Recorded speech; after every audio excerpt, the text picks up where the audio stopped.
pessoal, dando continuidade aqui ao nosso bate-papo sobre esses direitos e deveres individuais e coletivos, aparece pra gente o parágrafo 2º do artigo 5º, né? E ele traz a seguinte recomendação: os direitos e garantias expressos nesta Constituição não excluem outros decorrentes do regime e dos princípios por ela adotados, ou dos tratados internacionais em que a República Federativa do Brasil seja parte.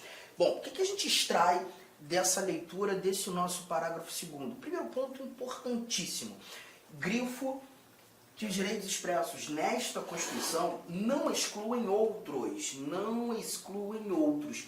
O que a gente mata aqui? Que, na realidade, a nossa Constituição traz uma cartilha enorme, extensa de direitos, mas o texto constitucional não esgota o assunto. Nem todos os direitos são previstos na Constituição. Obviamente, a Constituição traz muitos direitos, mas não traz todos os direitos. Essa é a recomendação principal que a gente tira daqui. E nessa linha de raciocínio, concluímos que essa lista de direitos apresentada na nossa Constituição é uma lista exemplificativa. Não devemos entender a lista como uma lista taxativa ou, em algumas provas, assim examinadores apontam, uma lista exaustiva, ou até mesmo quando num perfil, né, mais criterioso, questões num campo, uma complexidade maior, uma lista de números clausos. Não, nada disso. Não é taxativa, não é exaustiva, não é uma lista de números clausos. Anotei. A nossa lista de direitos é uma lista exemplificativa. Lista exemplificativa de direitos. Tá? E a ideia de ser uma lista exemplificativa é aqui, ó, não taxativa, não, deixa eu colocar aqui melhor, não taxativa, não exaustiva, nada disso. É justamente entender que outros direitos podem ser agregados a estes apresentados na Constituição. Interessante que na leitura, na complementação da leitura, o Constituinte diz que os direitos e garantias expressos nesta Constituição, eles não excluem outros decorrentes do regime e dos princípios por ela adotados. Obviamente, o Constituinte, quando desenhou a nossa Constituição, quando formulou essa literatura constitucional, o Constituinte apresenta para a gente, né, um regime democrático, garantidor de liberdades. E a gente falou muito sobre democracia, né? A nossa democracia participativa, a nossa democracia representativa, quando estudando os princípios fundamentais dessa linha de raciocínio. Novos direitos podem ser agregados à Constituição, oriundos muitas vezes de emendas constitucionais. Todavia, quando da pretensão do Constituinte derivado reformador, aquele que altera a Constituição por meio de emendas constitucionais, há de se respeitar os princípios previamente adotados pelo Constituinte originário. Há de se respeitar o nosso regime democrático. Então a ideia é, novos direitos podem chegar por meio de emendas constitucionais. Um bom exemplo está aqui, ó. Se eu voltar aqui o nosso slide, eu tenho um inciso 79. E nesse inciso 79, nós temos que é assegurado nos termos da lei o direito à proteção dos dados pessoais, inclusive nos meios digitais.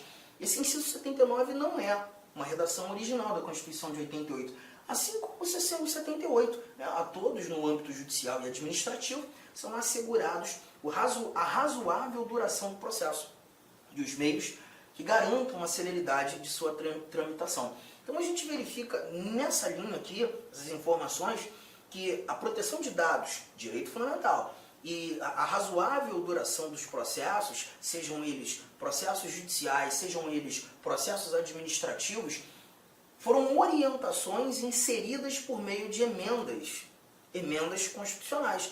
O 79, inclusive, é muito recente, né? A gente viu o inciso 79 surgindo no início do ano de 2022, para você perceber, né, a importância de encontrarmos essas recomendações. E isso simplesmente afirma ou reafirma termos uma lista exemplificativa. Nem todos os direitos estão na Constituição, novos direitos podem ser inseridos por meio de emenda. De novo, mas importante levarmos em consideração os princípios, os preceitos, o regime adotados pelo Constituinte originário. Mas para mim essa parte nem é a mais importante. Sim, essa interpretação é importante, mas não é a mais importante que a gente consegue matar tendo como parâmetro o parágrafo 2º. Para mim esse ou em diante aqui é algo muito importante, quando a gente verifica que novos direitos podem também ser agregados por meio de tratados internacionais em que a República Federativa do Brasil seja parte. E aí a gente leva em consideração que o Brasil é signatário, sim, de vários tratados internacionais que versam sobre direitos humanos. Os direitos humanos. Olha, é muito importante nós levarmos em consideração o que seria direitos humanos, ou o que seriam os direitos humanos. Muita gente tem uma dificuldade muito grande, a gente visualiza no dia a dia, no cotidiano, né, o pessoal falando sobre direitos humanos de uma maneira um tanto quanto informal demais, ou até mesmo de forma discriminatória, não sei se seria a melhor palavra, mas isso acontece muitas vezes pelo fato de não saberem genuinamente o que são direitos humanos. E aí a gente lembra de uma coisa, quando nós estudamos princípios fundamentais, o primeiro título da Constituição, quando nós conversávamos sobre os fundamentos da República Federativa do Brasil, aqueles 5 incisos que estão no artigo 1º, o terceiro fundamento da República Federativa do Brasil, a dignidade da pessoa humana. Eu aproveito esse momento justamente para trazer a primeira anotação que entra em seu caderno. O princípio da dignidade da pessoa humana, nós já havíamos falado isso, é o princípio basilar dos direitos fundamentais. É o princípio basilar dos direitos fundamentais. E quando nós falamos desses direitos fundamentais, aparece a dignidade da pessoa humana.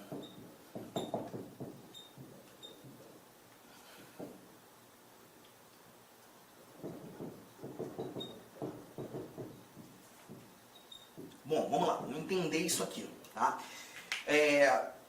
Direitos fundamentais são desdobramentos do princípio da dignidade da pessoa humana. Só que eu também preciso te mostrar, te dizer que os direitos humanos também se apresentam como desdobramentos do mesmo princípio da dignidade da pessoa humana. Então, preste bastante atenção. Vou ter que trazer um exemplo, né, de um ato internacional muito importante nessa conjugação. Por exemplo, quando nós falamos... Oi, alô? Ah, então beleza. Tá, show de bola. Obrigado, irmão. Valeu.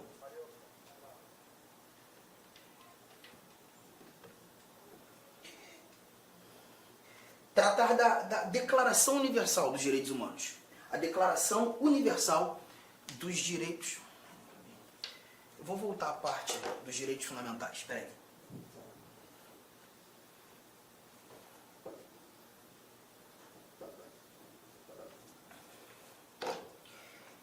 E tendo como parâmetro os direitos fundamentais, fazendo esse link, a dignidade da pessoa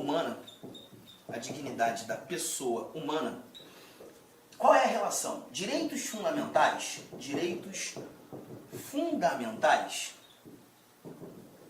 são desdobramentos desse princípio. Tudo bem? Até aqui? Só que eu também preciso te dizer que os direitos humanos também se apresentam como desdobramentos desse mesmo princípio. Eu vou ter que trazer um exemplo de um ato internacional muito importante no nosso cotidiano, né, que é a chamada Declaração Universal dos Direitos Humanos. Essa Declaração Universal dos Direitos Humanos foi o primeiro ato internacional sobre essa ramificação de direitos humanos, um ato que buscou efetivamente internacionalizar direitos humanos. Esse ato nasce 3 anos após a criação da ONU, pela Assembleia Geral das Nações Unidas, precisamente no dia 10 de dezembro de 1948, em Paris. E ali a gente encontra 30 artigos nessa Declaração Universal dos Direitos Humanos. 30 artigos. Bom, vamos lá, vamos entender isso aqui.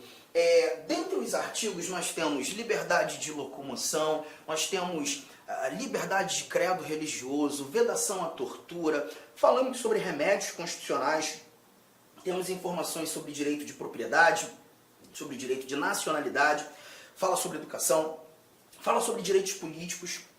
Então você percebe que na conjuntura da Declaração Universal dos Direitos Humanos, os exemplos que eu citei aqui são exemplos que também encontramos na Constituição, na nossa Constituição de 1988. Aí alguém poderia dizer, então você está querendo me dizer que a Declaração Universal dos Direitos Humanos teve como parâmetro os direitos fundamentais apresentados na nossa Constituição? Não, ao contrário. Os direitos fundamentais traduzidos no nosso texto constitucional, que na realidade tiveram como parâmetro a Declaração Universal dos Direitos Humanos e alguns outros tratados internacionais que versam sobre a matéria. Perceba, tratam do mesmo conteúdo, ambos desdobramentos do mesmo princípio, o princípio da dignidade da pessoa humana. Então não há diferença? Há diferença, mas a diferença não está no conteúdo, na matéria. A diferença, ela está na aplicabilidade, porque quando tratando dos direitos fundamentais, nós verificamos aplicabilidade nacional. Aplicabilidade nacional. Os direitos fundamentais são apresentados em constituições e terão aplicabilidade no território daquele determinado Estado soberano. Os direitos humanos, por sua vez, já apresentam para a gente aplicabilidade universal. Então a gente está verificando aqui facilmente que nós temos na realidade desdobramentos do mesmo princípio, mas com aplicabilidades distintas. É por isso que tratados internacionais versando sobre direitos humanos podem agregar valor aos direitos fundamentais apresentados na nossa Constituição. Isso mais uma vez, ratifica a ideia que a nossa lista de direitos prevista na nossa Constituição não é uma lista taxativa, não é uma lista fechada, não é uma lista exaustiva, é uma lista aberta, é uma lista exemplificativa. Bom, fizemos essa correlação, né? E aí me aparece o parágrafo 3º do nosso artigo 5º. Queria que você anotasse essas informações são extremamente importantes para todos nós. Só que o parágrafo 3º vem e traz mais alguns valores sobre esses mesmos tratados internacionais sobre direitos humanos. Olha o que nós encontramos aqui. Parágrafo 3º. Os tratados e convenções internacionais sobre direitos humanos que forem aprovados em cada casa do Congresso Nacional, 2 turnos, 3/5 dos votos dos respectivos membros serão equivalentes às emendas constitucionais. Perceba que o parágrafo 3º, ele traz para a gente os tratados internacionais tendo que passar por uma aprovação, por uma confirmação do nosso Congresso Nacional. Bom, nitidamente, na interpretação, nós verificamos que os tratados internacionais eles não são criados pelo nosso legislador, pelo nosso poder legislativo, mas eles devem ser confirmados pelo nosso legislador, pelo nosso poder legislativo. Aí eu te lembro um detalhe, não faz parte desse conteúdo nesse momento, mas quando nós estudamos as competências do Presidente da República, artigo 84, inciso 8º, nós encontramos que compete privativamente ao Presidente da República celebrar tratados e convenções internacionais, Presidente agindo como chefe de Estado, representando a soberania da República Federativa do Brasil, sujeitos a referendo do Congresso Nacional. E aí a gente vem mais uma vez para o quadro para fazer mais uma anotação. Essa anotação aqui, ó, as equiparações dos tratados internacionais. Cuidado com esse bate-papo, isso aqui é extremamente relevante para a gente. Começa assim, ó. Em regra geral, os tratados internacionais, eles são equiparados às leis ordinárias federais. Eles são celebrados pelo Presidente da República e sujeitos ao crivo do nosso Congresso Nacional. E quando falo crivo do Congresso Nacional, esse tratado internacional que tem força de lei...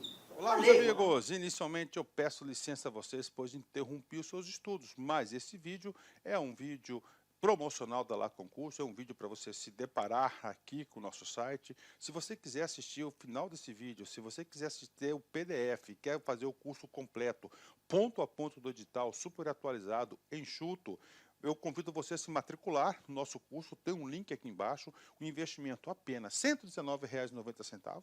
Para de reclamar aí que eu cortei o vídeo, cara, vai lá, tira o escorpião do bolso. Ah, não tenho, mentira, não acredito nisso, R$ 119,90, esse curso fabuloso aqui da Lá Concursos, o melhor custo-benefício do mercado, ali você vai encontrar, tá certo? Todo o conhecimento necessário e suficiente para você ser aprovado no concurso da Guarda Civil. Só depende de você. E ainda, você tem ainda a nossa metodologia do Personal Coach, que é o estudo e regime de metas. Bacana?